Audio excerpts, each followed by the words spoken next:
Alors, les newsletters. Donc, on retourne dans le menu, email, newsletter. On va arriver sur le menu.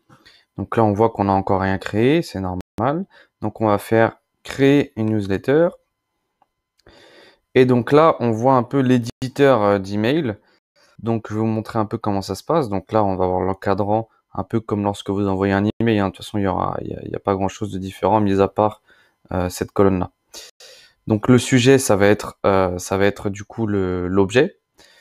Le nom de l'expéditeur, donc l'expéditeur c'est vous. Donc quel nom vous voulez qui apparaisse sur votre email, pardon.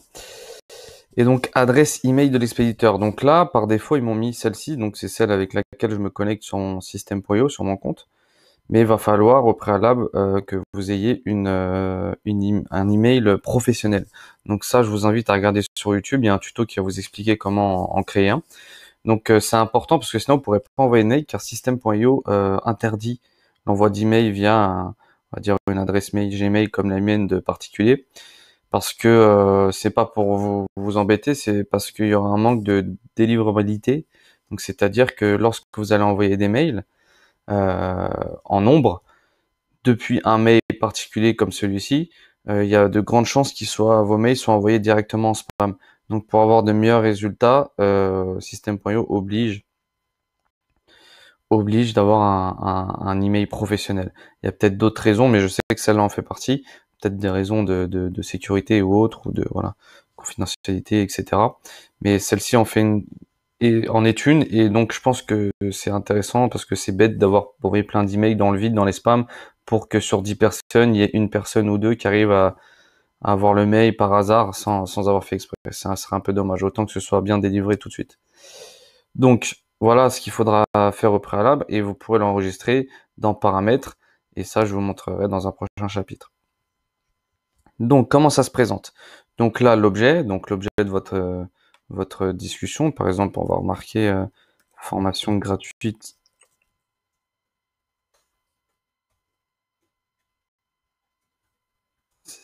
Admettons que je fais ça. Si j'avais voulu faire ma formation gratuitement et la donner à travers un newsletter et je dis que voilà, je viens de finir ma formation, je vais l'envoyer à tous mes contacts. On peut mettre très bien ça. Donc là, le nom des expéditeurs, on va mettre Simon.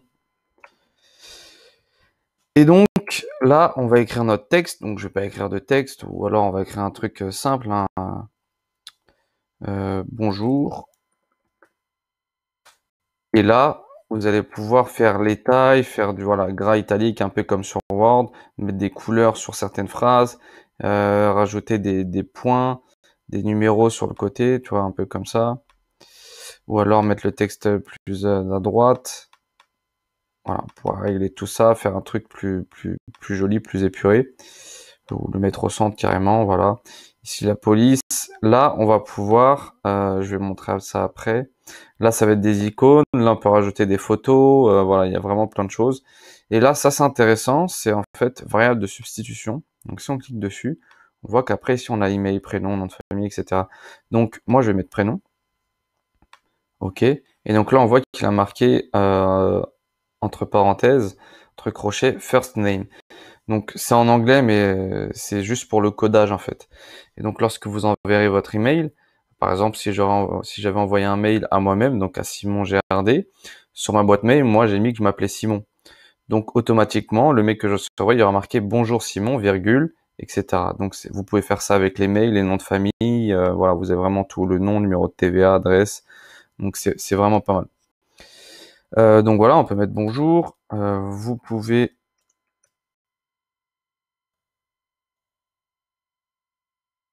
rejoindre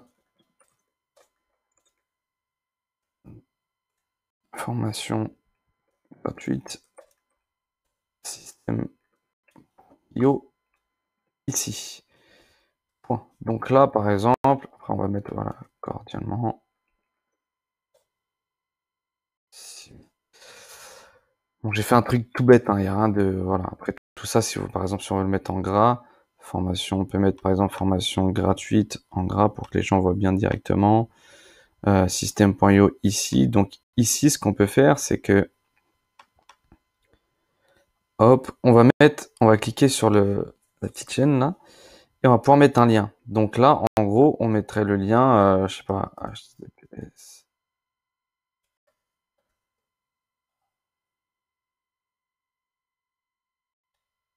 Voilà. Donc, j'ai mis un lien au hasard que je connaissais qui était à moi. Donc là, en gros, on voit que là, maintenant, il y a un lien. Donc la personne de son mail cliquera ici, elle sera redirigée vers la formation, la page de la formation. Donc l'inscription, ainsi de suite, etc. Donc voilà comment mettre un lien. On peut très bien mettre une vidéo aussi, une photo, un média. Donc là, vous le mettez, vous pouvez régler la hauteur, la largeur, l'horizontale, l'alignement. Là, vous mettrez l'URL de votre vidéo. Donc au préalable, il faudrait qu'elle soit sur un YouTube, par exemple. Donc là, sinon, vous pouvez mettre un lien ou une méthode avancée, donc un URL, enfin voilà, tout est réglable pour mettre une vidéo, un média. Vous pouvez mettre des tableaux aussi. Donc là, les tableaux, c'est pas mal, un peu style Excel, nombre de lignes, nombre de colonnes, la hauteur, la largeur, si vous voulez expliquer quelque chose, pour faire un peu de la promotion, vos résultats par exemple, etc. Donc voilà pour la rédaction d'un mail. Donc c'est très simple, hein, très basique. Normalement, si vous avez déjà envoyé des mails, il n'y a pas plus, c'est similaire, il n'y a rien de nouveau. Maintenant, dans le paramétrage, là, ce qui va nous intéresser, donc du coup, là, on voit, on peut rajouter une pièce jointe. Donc par exemple, si on a un document PDF à donner, ça va être ici. On va cliquer sur pièce jointe, vous allez aller dans vos dossiers. Et voilà, on arrive ici. Donc là, on voit des vidéos que j'ai faites pour cette formation. J'aurais très bien pu la glisser ici. On peut rajouter plusieurs pièces jointes. Donc maintenant, envoyer la newsletter uniquement à ses contacts. Donc comme j'ai dit, la newsletter, c'est un envoi d'email sec, un seul email. Il n'y aura pas de campagne ou autre campagne, il faudra cliquer sur campagne et c'est la prochaine vidéo. Donc envoyer une newsletter, pardon. Vous pouvez choisir de la préparer maintenant, mais de l'envoyer la semaine prochaine, par exemple. Donc vous mettez le nombre de jours à laquelle, à partir du moment où vous aurez enregistré, envoyé et testé un email, ce sera enregistré à partir de là, et donc 3 jours après, il sera envoyé. Maintenant, si vous vous souvenez, on peut créer des tags pour ranger les emails qu'on a capturés. Donc inclure les tags suivants. Donc là, nous, on avait créé un seul tag, donc ils vont nous en ficher qu'un seul. Mais si vous avez créé plusieurs tags, vous les verrez tous ici. Vous pouvez déjà, des boutons, vous pouvez tous les sélectionner, tous les désélectionner. Donc nous, on en cliquerait un. Et donc en fait, toutes les personnes qui seront sur ce tag-là recevront notre email. Et si à l'inverse, vous avez plus de tags à envoyer et que de tags à ne pas envoyer, vous cliquez sur sélectionner tout et vous avez juste à cliquer ici à l'inverse, exclure les tags suivants. Donc, c'est-à-dire que les tags ici que vous cochez ne recevront pas votre email. Et donc ici, vous avez un petit récapitulatif de, comme je vous ai montré en cliquant là, les variables de substitution. Si vous voulez juste copier-coller par là, mais bon, moi je préfère arriver sur le bouton, c'est un peu plus rapide. Mais en gros, voilà, vous avez possibilité de le faire comme ça aussi. Donc une fois que tout ça c'est fait, admettons, on va mettre un exemple, on va dire qu'on l'envoie dans 2 jours. Voilà, on fait enregistrer et envoyer un email de test. Donc là, voilà, là c'est ça le problème, c'est que je vais pas pouvoir entrer parce que pour ce compte-là, j'ai pas créé une adresse mail professionnelle parce que j'en ai besoin de qu'une et j'ai pas envie de me prendre la tête à en créer une. Mais en gros là, voilà, vous ne pouvez pas utiliser cette adresse mail Gmail car Gmail utilise une politique de sécurité contraignante pour l'envoi des emails venant de son domaine. Donc voilà aussi une autre raison pour laquelle il ne faut pas envoyer avec Gmail. Donc si vous avez paramétré avec votre adresse mail, donc vous allez dans le chapitre paramètres de ma formation et je vais vous montrer comment ajouter votre adresse mail professionnelle. Donc une fois que vous aurez fait ça, vous faites enregistrer et envoyer. Donc vous recevrez un email de test, donc vous verrez là comment est rendu votre email sur votre email personnel à vous, que vous avez préalablement enregistré. Et donc si ça vous convient, vous recliquez sur enregistrer et commencer. Et donc à partir de là, 2 jours plus tard, les personnes recevront l'email. Voilà pour newsletter, on continue avec campagne.